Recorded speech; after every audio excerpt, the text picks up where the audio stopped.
आज हम बात करेंगे कंपोजिशन में जिन लोगों ने रजिस्ट्रेशन लिया है उन्हें किन चीज़ों का ध्यान रखना है। जब आप कंपोजिशन में रजिस्ट्रेशन लेते हैं तो आपको, अगर आप ट्रेडर हैं या मैन्युफैक्चरर हैं, तो आपको 1% जीएसटी देना है। 0.5% जाता है सीजीएसटी में और 0.5% जाता है एसजीएसटी में।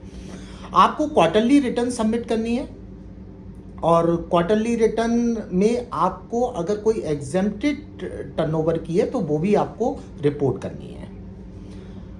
जो सर्विस प्रोवाइडर हैं उनको 6% का रेट है कंपोजिशन में, और जो रेस्टोरेंट हैं विदाउट अल्कोहल सप्लाई कर रहे हैं उनको जो टैक्स है वो 5% के रेट पर देना है।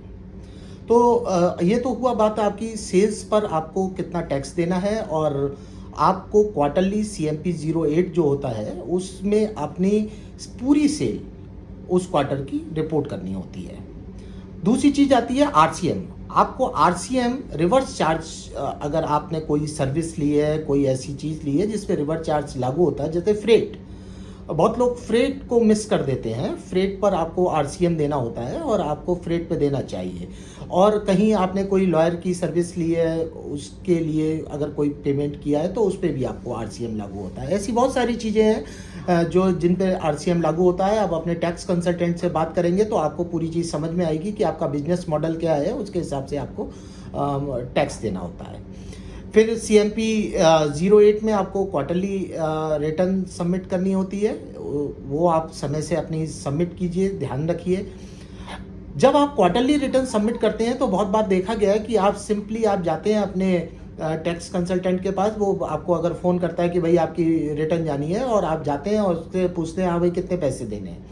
आप सिंपली उसको कुछ अमाउंट वो जो बताता है वो सेटल करके वो रुपए दे देते हैं और GST सबमिट कर देते हैं। आप ये नहीं देखते हैं कि आपने वास्तव में क्वार्टरली कितनी सेल करी, आपकी परचेज कितनी थी, आपने बैंक में कितना पैसा कैश डिपॉजिट किया, आपने कितना पैसा UPI के माध्यम से लिया, कितना नेट बैंकिंग के माध्यम से लिया।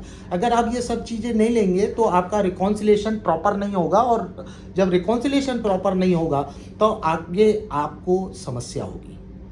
तो ये हमारी बात थी क्वार्टरली रिटर्न्स की। फिर उसके बाद एनुअल रिटर्न आपको GSTR 4 में सबमिट करनी होती है, और बहुत सारे कंपोजिशन डीलर ये कंप्लाइंस नहीं कर रहे हैं। आपको इसमें पूरी अपनी परचेज, अपनी सेल, आपने क्या टैक्स दिया, आपने क्या RCM दिया, ये सारा चीज़ आपको सबमिट करना है। अब आते हैं कि रेगुलर कंप्लाइंस में आपको टैक्स इनवॉइस जारी नहीं करने हैं, क्योंकि आपको